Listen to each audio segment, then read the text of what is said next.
Hi, and welcome back to Continual. Tonight we're going to be talking about one of the grand masters of science fiction, the one and only Lois McMaster Bujold. I'm your host, Jim Nettles, and we are joined by a couple of regulars here as well. So, Susan, would you like to introduce yourself? Of course, I am Susan Griffith.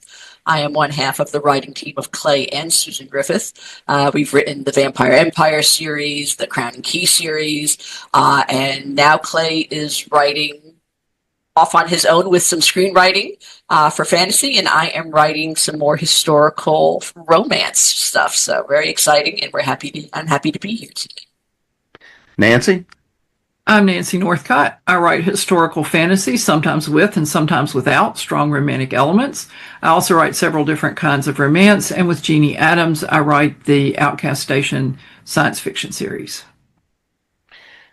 So, I know I got introduced to Bujold with Shards of Honor. That was the first one I saw, the first one I picked up. And that particular book, and the reason I was curious about it was a friend of mine told me about it, and it was discussing having a protagonist with congenital health issues and yet all of the things in a future world, and looking at how he approached the long list of various adventures and going through and a lot of the issues that kind of dove into and dealt with. So, Susan, what was kind of your introduction into her world?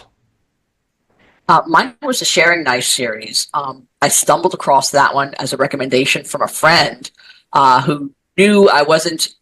It's not that I wasn't big on romance. I was not a straight romance. I wanted fantasy romance, and that was, she goes, this is something that's going to be right up your alley. And that's exactly what it was. It was a lot slower, in my opinion, than a lot of other books, but I kind of found that really easy reading. It was much more like, I want to almost call it like a cozy when it's not, because it's got some action adventure, but it's a slow burn and it's a slow story. And that fantasy period that's kind of like a Native American really intrigued me, and their whole bone knife and the sharing of souls and spirits really was an incredible introduction into spiritual fantasy in some ways.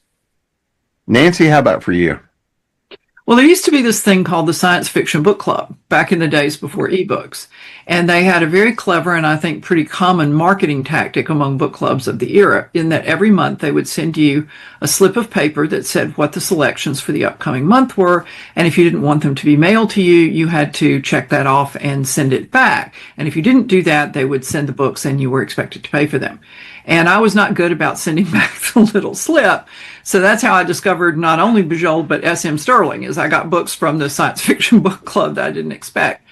And one of them was the Warrior's Apprentice, and I think the Vor Game. It was one of the other Miles Vorkosigan books. And so I was sort of leafing through, I was kind of curious. And in the first book, Warrior's Apprentice, we meet Miles as he's going over the obstacle course at the Imperial Military Academy. And his father and his grandfather are great military heroes of the planet Barier. So he's got to live up to a family tradition. And we'll talk a little bit more about Miles's physical challenges, I think, probably as we go on. But he does have serious physical challenges. And unfortunately, when he goes over the climbing wall at the military academy, he lands and breaks both legs. And he washes out. And that's kind of, to me, a prime example of do the worst possible thing to your protagonist. And so I was intrigued by it, and I read the rest of it, and then I read whichever book it was that also came in the combined edition, and then I went out hunting for the others, and I was just totally sucked in by these characters and this world. Once you read one, you just dive in. You just can't stop. Yeah. It's like a bag of Doritos. You can't have it. It's true. Well, and one of the things, because I grew up reading, a lot of the old masters, right? The Heinleins of the world and whatnot. So, I found it really interesting how similar so many of the themes are when you look at, when you look at the, and I'm going to screw this up all night long. It's been that kind of day. But when you look at the Vorkosigan saga, you see a lot of the same kind of themes, right? Space travel, these large empires. You get to see various houses in power and diplomacy. but at the same time, it was a very different take on, houses of power and how power moved, and even thinking about, military sci-fi, the way that she brings and presents conflict and strategy, and these are the things that grabbed me, was looking at a very different way of viewing how those things are structured. So, Nancy, what is it specifically? Let's dive a little bit deeper. What grabbed you and pulled you in more deeply and held you on the series? Well, initially it was Miles, and then I tracked down Shards of Honor, which I think is the first one. And that was Cordelia, Miles's mother, and Errol, Miles's father, being marooned on this, I think it was a planet, together, and having to figure out a way to get off. And their cultures were at war at that time. And she came from a very humanist, artistically oriented culture, and the Vor of Barier, where Errol was from, they're all about military and feudal aristocracy and social hierarchy. And so I was really interested in that because they had kind of a clash of values, and yet they found a way to work together. So I was really interested in them. And then, of course, with The Warrior's Apprentice, we shift from them to Miles, and the rest of the series really focuses on Miles. But I was caught by the way he couldn't fulfill his dream of following his father and his grandfather. And so he found a way to use his great intellectual talents. He's very, very smart, very strategic thinker. And physically, his body is not useless, but it has a lot of limitations. And the way he found a path to a more active life, influencing the outcome of events on a wider scale. And I was just intrigued by it. I mean, sometimes I really, really like Miles, and I'm like, yeah, you go. And other times I just want to smack him. But he keeps me interested. So I guess it's Miles more than anything else that kept me in the series. I would say that's the same for me. It's Miles's ability to rise above whatever is occurring, and by both hook or by crook. And that was a unique thing for me in terms of a character, where there's that little bit of, not darkness, but where anything goes in order to succeed. And it's usually not cruelty in any way, if that's, that's not the perception, but it's kind of outwitting and outsmarting the path and the challenges set before him in a variety of by a variety of different people.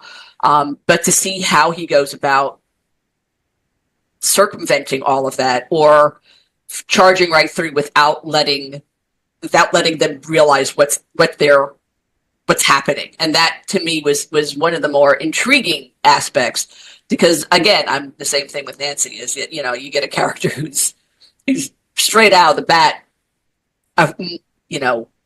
subpar compared to all the other people who are in his unit, and you see them rising.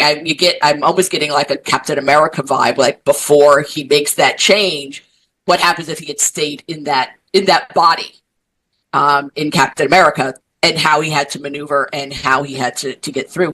And to me, that's utterly fascinating. It's a whole new hero that I wasn't expecting to really like. I was like, I wanted to see how she did it. And I was stunned, like, all right, yeah, I like Miles, damn it. I'm intrigued by everything that he does. So it's the same thing, character. So, and Nancy, anything you wanted to add?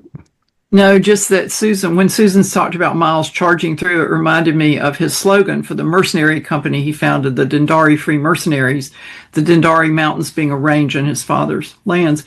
Their slogan is forward momentum. And there are times when that really kind of got Miles into some trouble. Oh, yeah.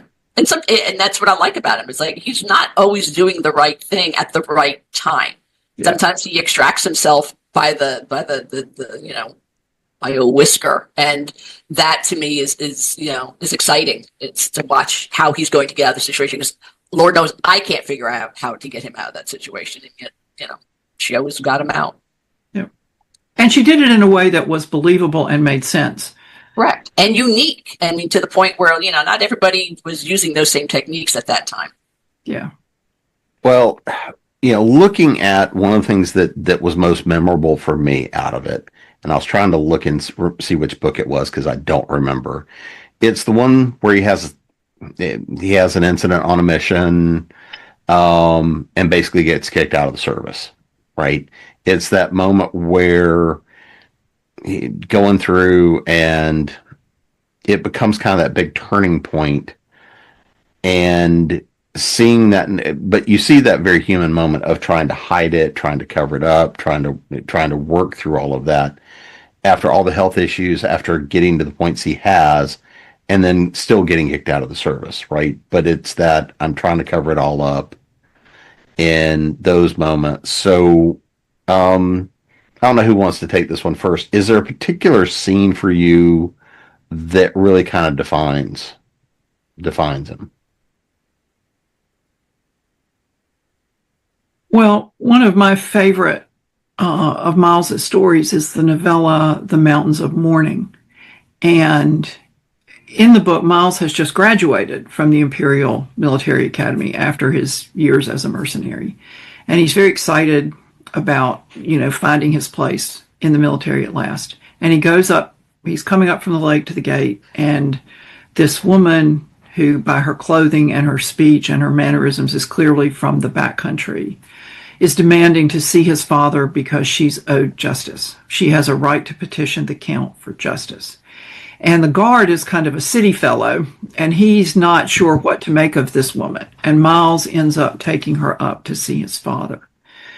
The background of that moment of Miles being with his physical challenges, which becomes central to the story. And I'm trying not to spoil it, although I don't know if we really need to worry about spoilers. But you can tell that this woman does not know what to make of Miles. But she's desperate for justice for her murdered child. And the way the characters are described and the way the three of them interact just really is something that stands out in that story for me. So that would be one of the moments for me that's really just huge. Susan? I don't know if I can remember. It's been so long since I've read that. I would think now that Nancy talked about, I think one of the more horrific moments for me was when Miles broke both his legs. I mean, that came as such a shock. That was something that I wasn't expecting, because you were thinking, he's going to make it through. You think that everything's, he's a hero. He's the main character. There's nothing's gonna. He's got to make it through. If he doesn't, what happens? And sure enough, she breaks both his legs. You're like, oh my God, what's going to happen? So those, I remember just being completely and utterly surprised at how quickly what I thought my expectations were, and then have them flipped upside down, and yet still carried along by the story, to find out how he was going to get through all of this. So I do remember the minute Nancy talked about it, I was like, yeah, I just had that visceral feeling all over again, like, oh my gosh, this poor guy, he's going through so much, and now he's going to struggle 10 times harder. And I really felt for that. And that's probably one of the first moments where you really kind of fall for him a lot, just because, like, what have they set up against him? He's got everything that he has to struggle over, and I've never felt for a character more at that moment. So, looking at and considering the overall saga, right?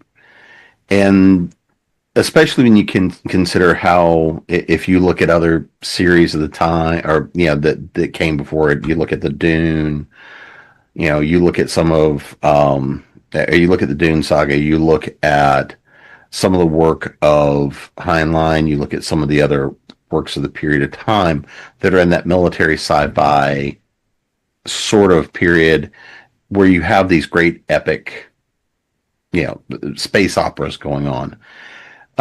How do you kind of compare the worlds she's building here, maybe against some of those others?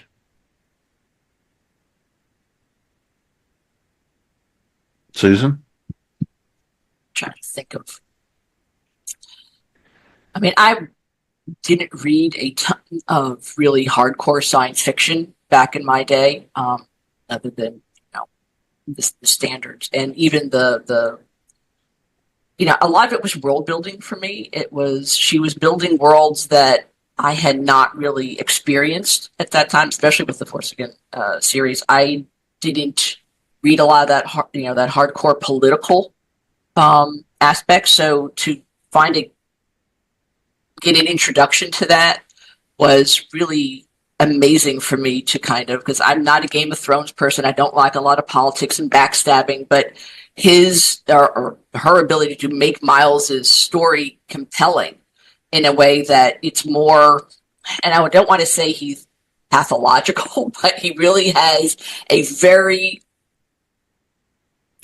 huge determination to get to what he wants to do. And of course, that comes from his disability, from all the challenges that he's had to put against.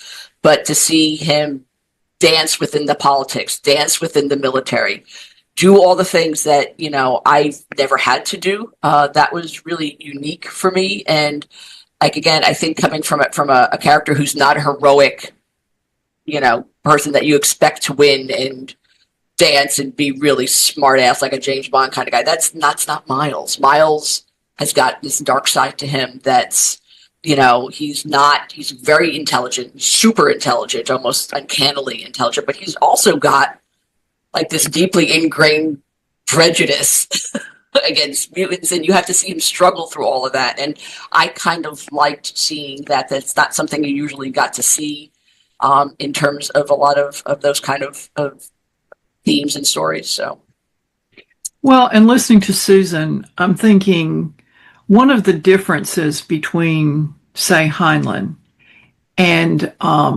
Clark and Bujold is that there is more social,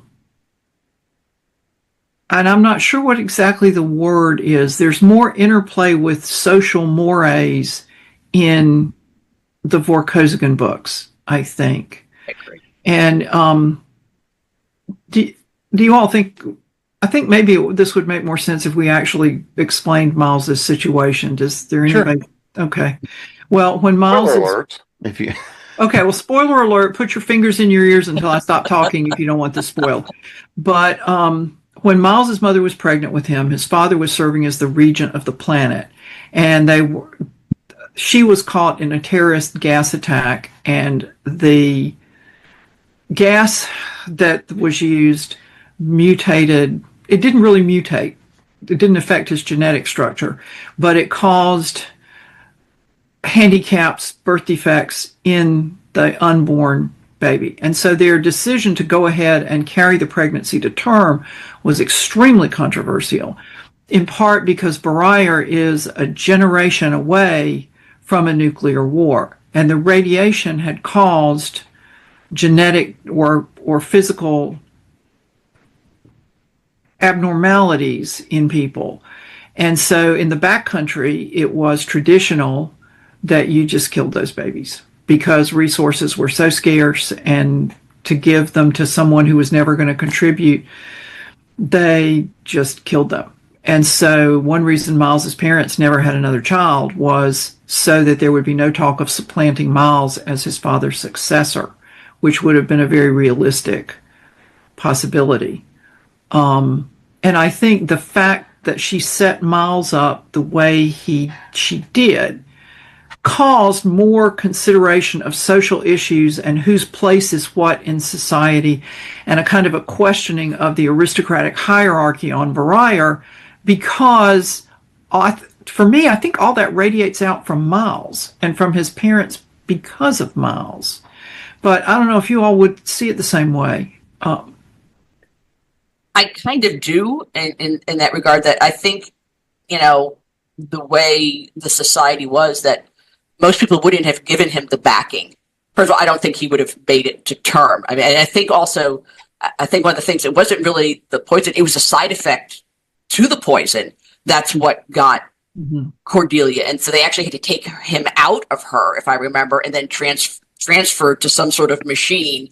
And I can't remember.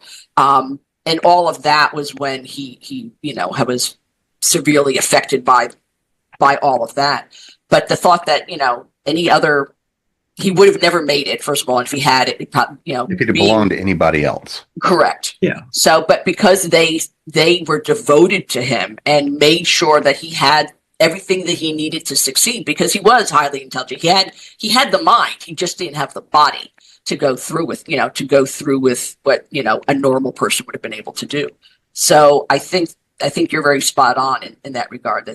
That's a huge element to it. Well, and as you all know, and people watching this panel may not, Miles is extremely short. His spine is twisted, and he's probably, if you're 5 feet tall, you're taller than Miles. His head is oversized, and his bones are very brittle, hence the broken legs when he came off the obstacle course. And so that's something that Miles has to deal with everybody he interacts with at some point. Because you look at him, and he doesn't look like anybody else from Briar. So he's not what you expect. Well, so this is one of the reasons I actually went and originally picked up the book, was because I wanted to see how this was dealt with. We're very accustomed to feudal situations where it's, you've got at least an heir and a spare, right? And when you're in a situation where and I was thinking in terms of lineage, and especially if you're having something like this with this many genetic issues, the justification of, nope, we're going to make sure it's this one person. And what does that mean for an empire going forward? That's one of the things that I was always fascinated by, that idea of how did Miles' arc go? Because again, you've got somebody who was in essence in that lineage, and you give it's that side of, I'm taking a character, I'm putting them in the absolute worst possible situation, in the absolute worst way in this world, to see what arc they go on. And I think this is where so much of the story held the power, was how much can you run somebody through, let them have that arc, let them have that growth, but then balance that against, especially when you describe the world that they're in and the games that have to be played to get him to that point.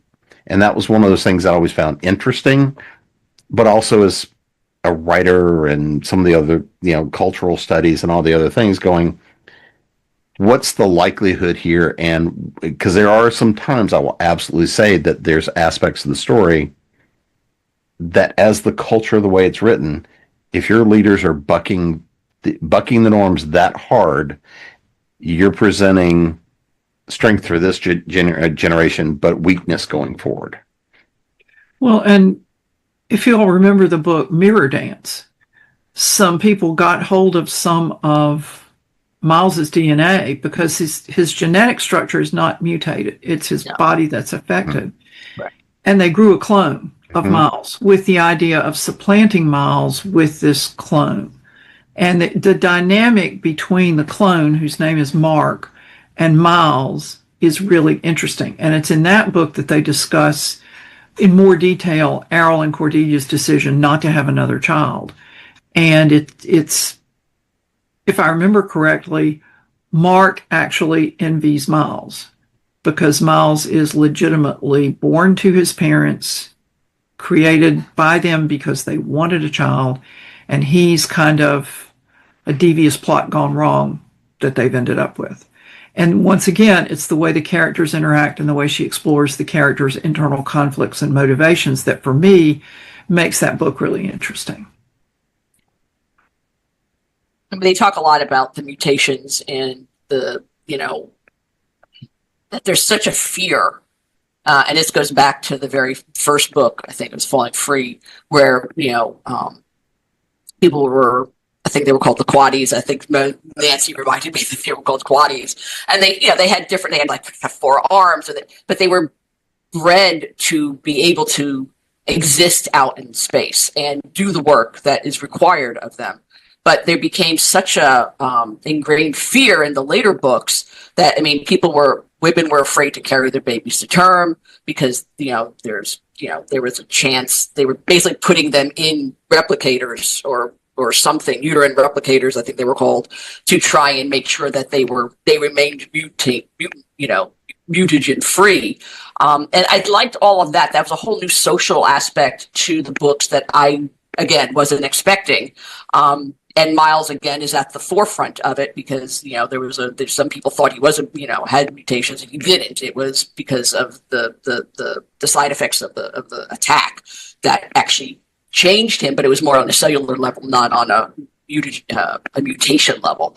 And it was really interesting that, all these social challenges that are proposed by medical technology and again, cloning, all of this stuff. And to me, that was really fascinating to see as a commentary about the world that we're dealing in the most subtle. And again, that's the beauty of science fiction, is that you can talk about real concepts that we deal with every day and put them in these far-fetched,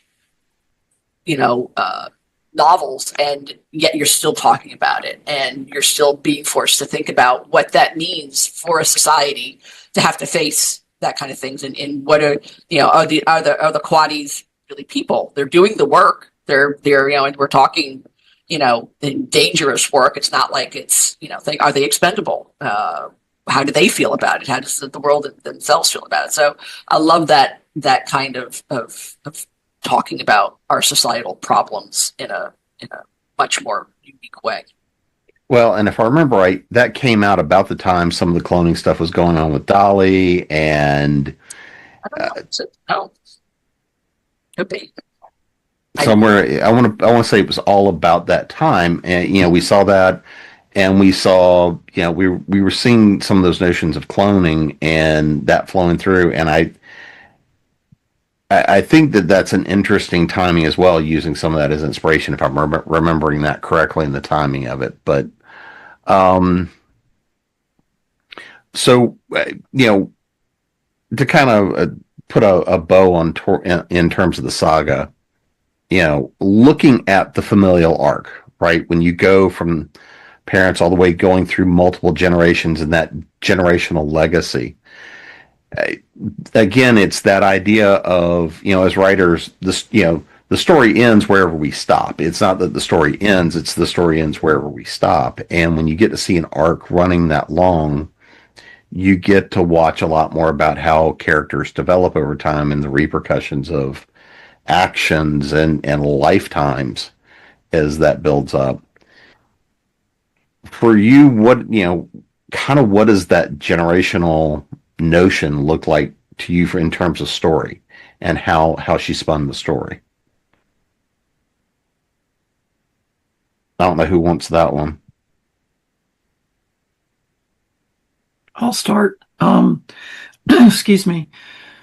In the early books, you have Errol's father, General Piotr Vorkosgan, who was a hero of the Sitagandan War, partly through cavalry, like as in horses cavalry, not tanks cavalry, resistance in the mountains of Barayar to the Sitagandan invaders in the war. And his attitudes are very fixed and very definite.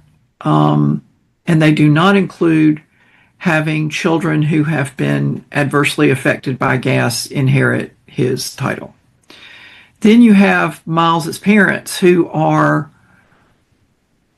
more flexible, and she comes from a much more humanistic culture.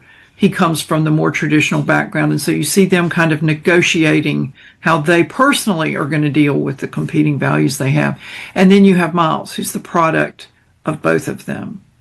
And in the next to last book of the series, there's a passing of the torch from that. But there's a point earlier in the novella The Mountains of Mourning, where Miles is talking about his grandfather, and he says, he adapted and changed. He adapted to horse cavalry. He adapted when that went away. He adapted when Barayar moved in the direction he'd been reluctantly pointing and urging, and then it passed him. And he adapted again. And then he got hit with me, and he couldn't adapt anymore. And how they had not left Miles alone with his grandfather until he was 5 years old. But, there was always a bodyguard with Miles when he was with his grandfather because of that. And it was an interesting look at the way societal attitudes change, not just within a society, but within families, and the way that affects the family dynamic sometimes.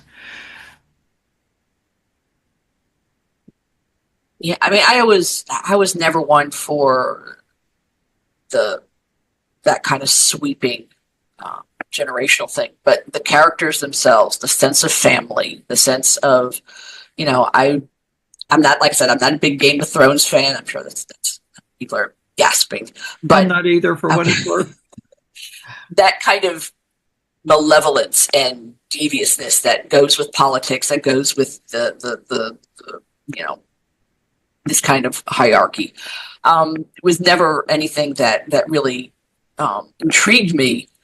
But I will say that this particular family was really unique in the sense of, I didn't feel that. I didn't feel like I was watching a bloodbath. I felt like I was watching manipulative chess, where everything is being moved and counter-moved. And that was more intriguing to me, without all the, burning people in minotaurs or bulls. Or, it wasn't as graphic and horrific. But you still got that sense that there is malevolence within the family, but because the core was strong, his parents and the people that they chose around them were very solid in terms of giving Miles every possibility without giving it to him. He still made it on his own, but they made sure that he had the chance to do all that. And that center core was where I really focused and really liked their stories, and liked that concept of giving him what he needed at that time to advance and become who he should have been. He always can be. Most people don't get that chance, and they were solid about that. Protecting him from his grandfather, all of that. They knew what they had to do, and I liked that. So, not necessarily moving out of the saga, but I mean, also looking at some of her other work, right? We move into more of the fantasy side of things. And Susan, you were talking a little bit about more of the romantic side. And Nancy, I know you aren't as deep in those, but across some of the other work, is there a favorite? Susan, I'll go to you. Huh? The sharing knife. I'm such a huge fan of the sharing knife. It really came out of the blue for me, where I wasn't really hoping for a lot out of the book, and I got everything I wanted. There were moments where my brain kind of like, I don't understand why they're doing it. And one big was the age difference between the two main characters. So there was a lot of things to overcome, but I wound up being charmed by the characters, their world, this very slow pace that I needed at that time, without having to, and I think I was mentioning, it's almost like a cozy before the cozies. It was that warmth that I needed, that sense of love and affection, and the willingness to make a change in a society that did not want to change. And it's like, how are they going to do this? They're not, they come from two different worlds. It tells a story of a lake walker and what they call, I think they were farmers. And the lake walkers were mystical and magical, and were, feared by everyone. And because they used the bones of their ancestors to kill these creatures. And then you have to give your own soul, or find a soul that's willing to give their own soul to, again, imbue the knife. And people were terrified of it and thought it was, death magic and all these other horrible things. And yet, when you hear Dag, who's the lake walker you're talking, he's an older lake walker, and he's handicapped again. I think there's a theme to it. He's lost one of his arms, and you really get this sense of, peace with him. He's come to his realization. This is who I am. He's not young trying to come out and find anything. And he finds this young girl, and he saves her from one of the malices, these creatures. And it was an incredible story, and to watch their relationship and their struggle to try and bring their families together, and eventually their whole cultures together, was a long journey, which I really loved, and how they did it and how they got that bridge was an amazing read. Nancy, how about for you? Well, I have not read the Sharing Knife series or the Chalian series, so I can't really speak to those. I have been tremendously enjoying the Penrick and Desdemona novella series that she's doing every several months. And Penrick has his life upended in the first novella when Desdemona, who is a multiple hundreds of years old demon, jumps from her present host to him. And I won't give away how that happens, but the adjustment was significant for Penrick, who was a learned scholar of one of the gods in this world. The bastard, I think, is the god that Penrick serves. And it's different from the Vorkosigan saga, and it sounds like it's different from the Sharing Knife in that Penrick's life is really, by the third or fourth book, it kind of settles down into a pretty nice pattern, and most of the trauma and the upheaval in the stories happen to other people, which is very different from the Vorkosigan books. But, sometimes you want that change of pace. Like Susan was saying, sometimes you just want something that's a little calmer and a little steadier maybe than, and not all this upheaval. And so despite wishing that Bujold would once again return to Miles Vorkosigan and give him something to do, I'm really enjoying the Penrick books a lot. And after hearing Susan talk about the Sharing Knife, I'm sort of thinking, I tried that and I didn't get into it, but maybe that wasn't the right time for me to read that book. Maybe I should go look at it again. I hope you do. I think you'd like if you give it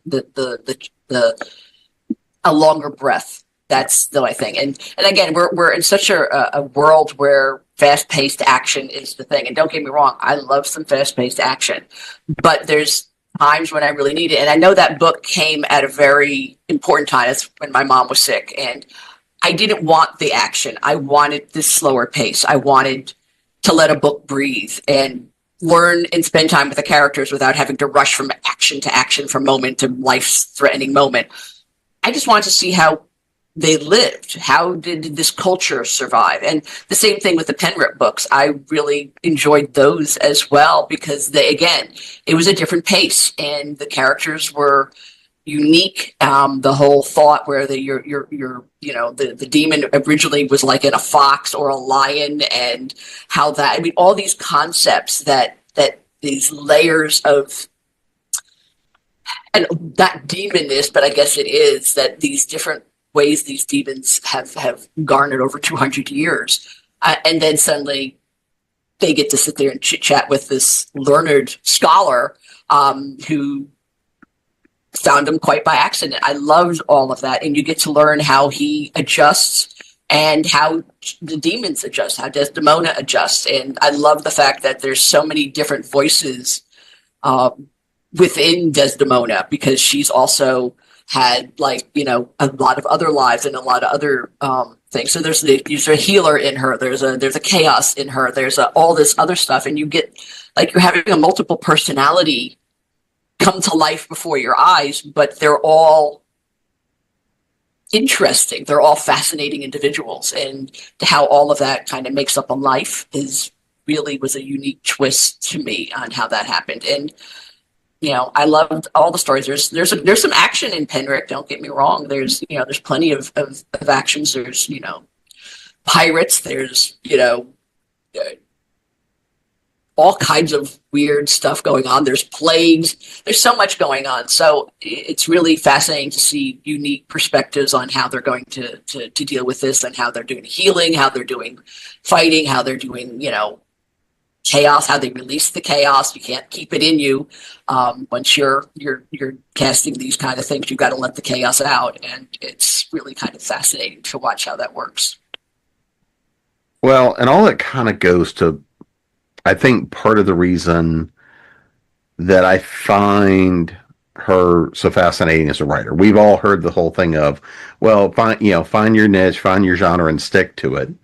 I don't think any of us here have actually done that, but the fact that to find that level of success in very, very differing styles, very different series, very different stories, but at the same time you find some of the same real kind of feeling themes.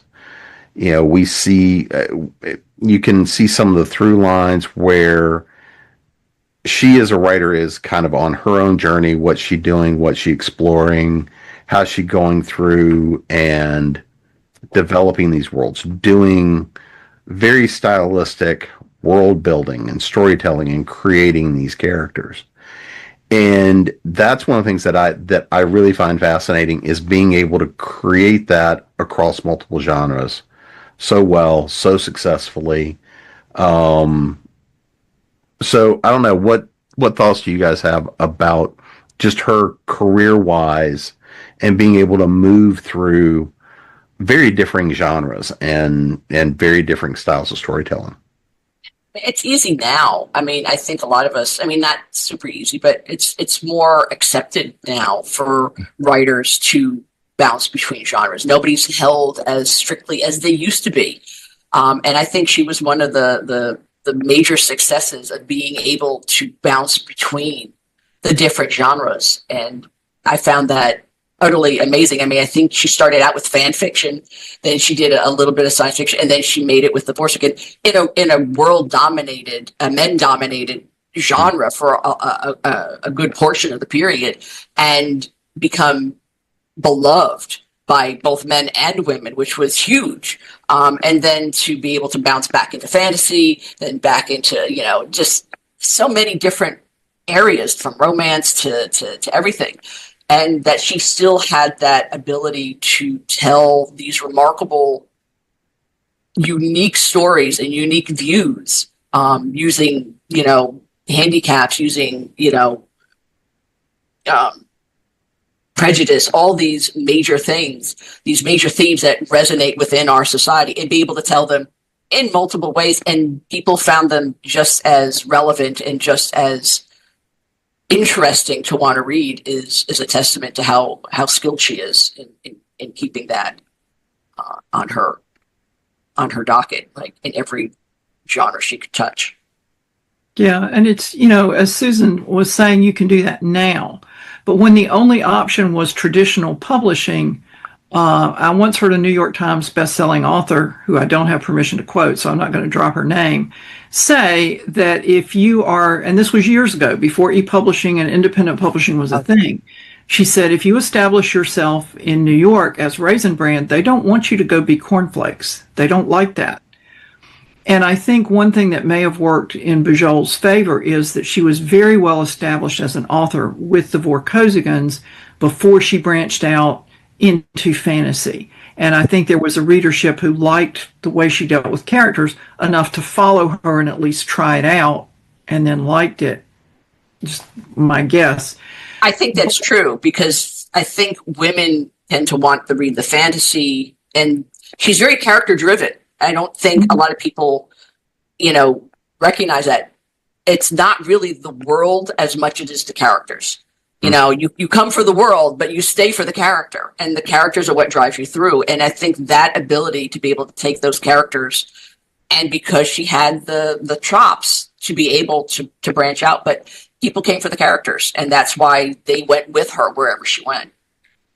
Right. And also, both Miles and Penrick, and it sounds to me like the people in the sharing night, had a base level of compassion and kindness. I mean, some of the things that get Miles into trouble is he's trying to help somebody. And Penrick marches into situations where he makes it very plain to the reader that he does not want to do this. But either he's compelled to do it by the temple and the god, or his sense of fairness propels him into it. And that's, I think, a commonality that runs through all the things that I've read of hers. Same. And yeah. Well, and Susan, you brought something up I did want to touch on. So I did an article a number of years ago now talking about how authors react to fan fiction and some of the legal consequences and IP and all these kinds of things. And I think one of the other things is that Bujold was really fascinating about is for how long of a period of time, and she still is very, very much embraces fan fiction. right? And even though she now comes out and says, look, I don't read any of it, I don't touch any of it, but go explore my worlds, great. Versus a lot of writers are like, nope, stay out of my toys. And I mean, a lot of that's contract reasons and legal reasons and IP reasons and all the stuff you get into. But I thought that I brought her up in an article, and this is, like I said, it's been a number of years ago, about her take on fan fiction, because I think, again, it is that creative aspect of when you build worlds, if you're touching people and impacting people and people want to go play in those worlds, exploration of that and other characters, other aspects of those worlds has some value, even if it then creates some problems for us as the owners of the IP, the creators of the IP, and whatnot. Nancy, I'm gonna throw this to you, being a reformed attorney. But I mean, any thoughts about that with kind of that take on fanfic? And do you think that because again, I think she did get a lot of that start with fanfic herself, kind of back in the day, writing her own. But does that hold anything for you? Well, I will say, first of all, that I'm no longer an attorney because my license has been in mothballs for 20 years. So nobody should take anything I say as legal advice of any sort. But I actually got my start writing Legion of Superheroes fan fiction in Amateur Press Alliance, which for simplicity's sake, we'll just call a fan club for comic book grown-ups. It's like a chain letter for adults. And Paul Levitz, who was at that time either the editor-in-chief or the publisher of DC, was a member of the group. Oh, wow. And he basically said, like Bujold, everybody in this group knows who these characters belong to. Do what you want to do, but just know that for legal reasons, I can't read any of it. And so if anybody's going to throw stones at fan fiction, it can't be me, because that would be just really hypocritical. And I think if people can encourage that, it's great when they do. Like George Lucas always said, go play in my universe. I don't know if Disney's quite that forbearing, but he used to be, from what I remember hearing about it. And I think that builds on your fandom, because people love you more because they let you play in their... Okay, I'm backing that up. They love you more because you let them play in your sandbox. Sorry. So, I think it's an individual thing, but there used to be a saying in copyright law that if you don't enforce it, it's waived. Mm-hmm. So that may be the reason some of these people, and Jim, I know that you've done presentations on this kind of thing. So there's always that, and trademark, I think, may be the same way, but I'm happy to say I never delved deeply into either of those arcane areas of law. Yes, the dark arts. I'll make my comment in a moment. So Susan, how about for you? Yeah, I mean, I started in fan fiction. I'm no different than just about any other writer, whether they want to admit it or not. Whether you're writing it, on your own little journals, or you're putting it online, or you're publishing a fanzine. I mean, we're all thinking of stories or playing with characters that were created in other worlds, and it's a great testing ground. It's a great way to begin. I don't ever expect to make money, and never, for all the Star Trek and all the Star Wars and all the Lord of the Rings and all of the Lost World, all the stories that I have written and, are probably still flowing out there somewhere.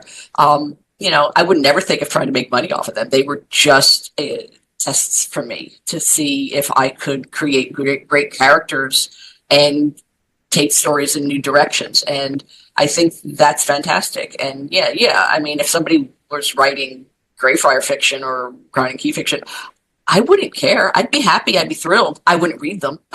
But, again, because of rules, and I don't want to be tainted by them in any way, because I don't want people to think that I'm stealing from them. But I think it's one of the greatest flatteries a person can get, that people are so fascinated with their characters or their worlds that they feel compelled to carry them on in new ways, or just keep going with them.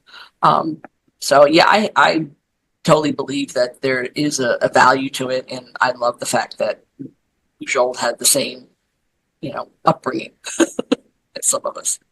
Well, and I mean, not to be an attorney on TV because I am not an attorney, but I deal with a lot of them. I've regularly do workshops and panels and stuff around IP, and I kind of the way there's a degree here of depending on who has licensed it that controls a lot of this, right?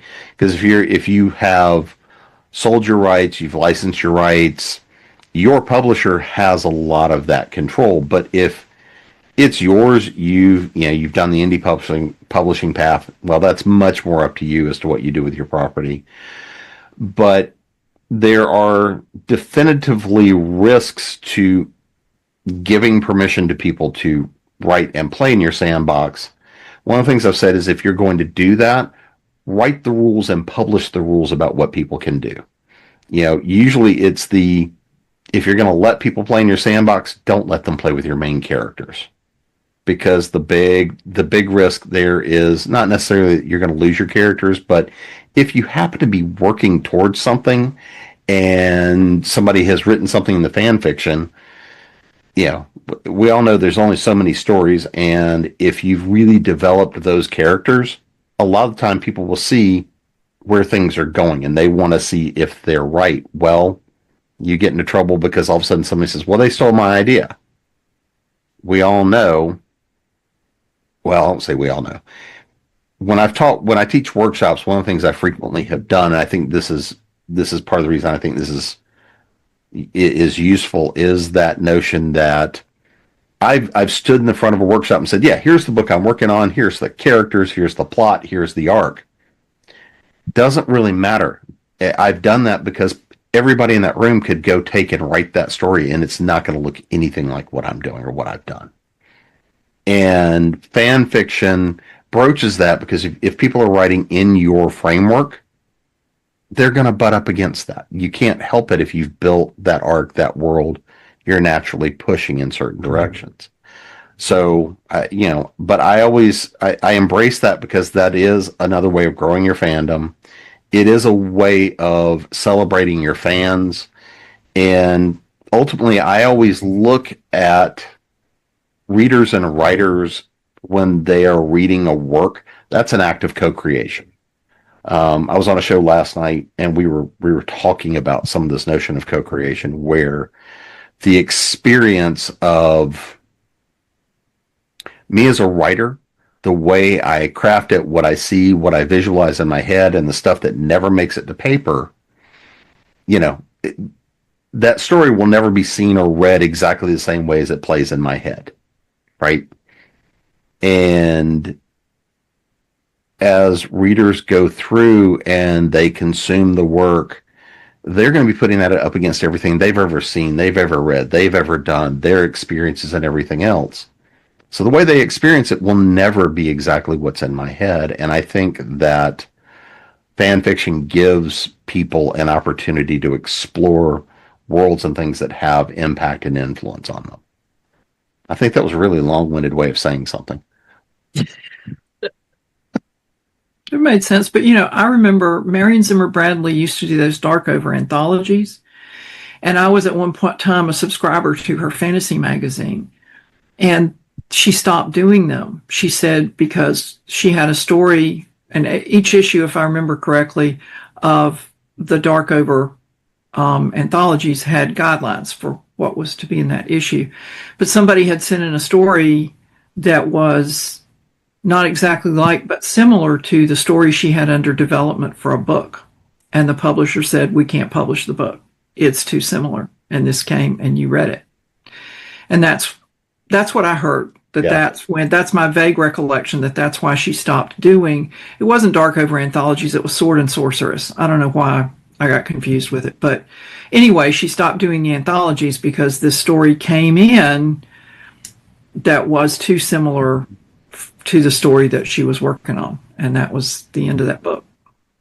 Well, and that has been the case numerous times, where if you were both writing and editing, get you into trouble. And so that's, again, that really kind of becomes why when you do certain things, you have to understand. And I think this is also why we see a lot of the contracts written the way they are these days, which are if something has a similarity, those kinds of things happen. So I kind of want to, as we're getting towards wrapping up, I do want to throw a question out there. So, what kind of an influence has Bujold had on you guys and your writing and your careers?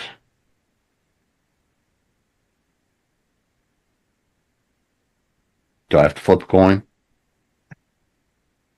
No, I mean, I can go first. I already started my career when I first discovered her. I've discovered her late, in the 2000s. I was already writing. I was already published by then. But I still feel like I learned to take a breath from her. Our pacing in our books are like manic on a lot of it. And I really am trying to take longer pauses. I know the publishers were always like, no, we need more action here. Like, no, I kind of want a breath scene. I kind of always want to have that ability to spend time with the characters and get them to to converse and get into more in-depth conversations and not be ashamed of it, not be worried that it's not going to be palatable to the author. I mean, to the reader. So to me, I love her world building. I don't think I'll ever have that kind of range, but her characters, the way she drafts those characters and how she lets them really come to life on their own with intriguing elements to them, from handicaps to prejudice to all those things. Those, or old age, or, whatever it was going to be, that you can still tell an incredibly good story. And your characters can be incredibly deep characters, even and possibly deeper because of them. And I think it's a great thing to want to embrace in your own writing. It's to find ways that those kind of disparaging handicaps or whatever, or social ambiguities, it can be given life to characters that, most, 50 years ago would have never seen the light of day. So I like that. I like the long breaths between the plunge. Those are the things I've taken away from her. Nancy? Not taken away from her, but, use as a guide. You've borrowed. You've learned. Yeah. I've been inspired. Yeah. Your characters can do things that do make readers sometimes want to smack them. And the reader will still follow along and root for the character if you do it well. And that is, I've not actually tried to do that because I don't think I'm at the point where I have the knack of doing that. But that the character does not always have to be right on the money. In fact, they're more interesting if they're not. And you can tell social commentary stories within the framework of space opera, because that's basically what the Vorkosigan books are, is space opera. And also, she's really good at building magic systems, and I just envy that. So much. Well, is there anything else you guys wanted to talk about this evening about the Grandmaster? Read the series. Go ahead. Go ahead. No, go ahead. I think we're saying. I was just going to say, read the series in order, because the characters evolve as they go through each series, and it will be more meaningful for you if you read them in order. I agree with that, because I was so desperate to read the Cordelia stuff and her parents, and my folks convinced me, don't do that. You've got to take the slower path. Again, take the longer path and you will be rewarded. So I agree with that 100%.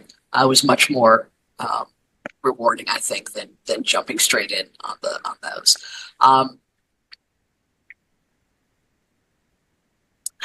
would just say, go get one of her books. Don't feel like don't give up on them, on ones that may not hit your palate. I think each book has its own merits and are really fascinating if you give them the chance to really find their footing. Even, you know, the sharing knife, which not a lot of people like because it's slow, that those last couple of books are amazing because of the reward you get from sticking with it and getting it as a complete series. And I wish more people would discover it. So go out there and find a Bujold book. Read all. Oh, we never did say that she's won multiple Hugo and Nebula awards for her various series. So it's not just us who think they're so good. Correct. She is amazing for a reason. Well, on that note, I guess we can put a bow on this one. Thanks for joining. But before we get out of here, let's make sure everybody knows where to find you guys. You know, website, social media, what people need to add onto that holiday to be read pile. So, Susan. You can find me on Blue Sky at Susan Z. Griffith. You can find me on probably still a little bit on Facebook sometimes. I'm trying to get on Instagram. It's hard. But you can have a website, clayandsusangriffith.com. That you can find me just about anywhere. Send me an email, wherever you need. Working on the New York magical historical fantasy. It's completely edited now, so I just got to get it out there and get a cover for it, and it is going on its way. So probably not this Christmas, but definitely early, maybe mid next year, hopefully. So we'll get it up there. So, Nancy? You can find me at nancynorthcott.com. I'm some variation of Nancy Northcott on pretty much all social media. I've more or less migrated from X to Blue Sky, so you won't find me posting anything much on X. My most recent release is Spies for the Holidays, which is a compilation of 3 of the romantic suspense novellas that I wrote. If I hold it up in front of my face, maybe it will show, for the Canham Castle Holiday Romance series, and those books are no longer available. So these are the print versions of those 3. My next release will be The Speaker for All, which will be sometimes after the first of the year, and that is part of the Outcast Station series. And you can find me at jamespnettles.com, authoressentialsworkshops.com, creatingprose.com, and of course here at Continual, and we will see you again soon. Thanks for joining.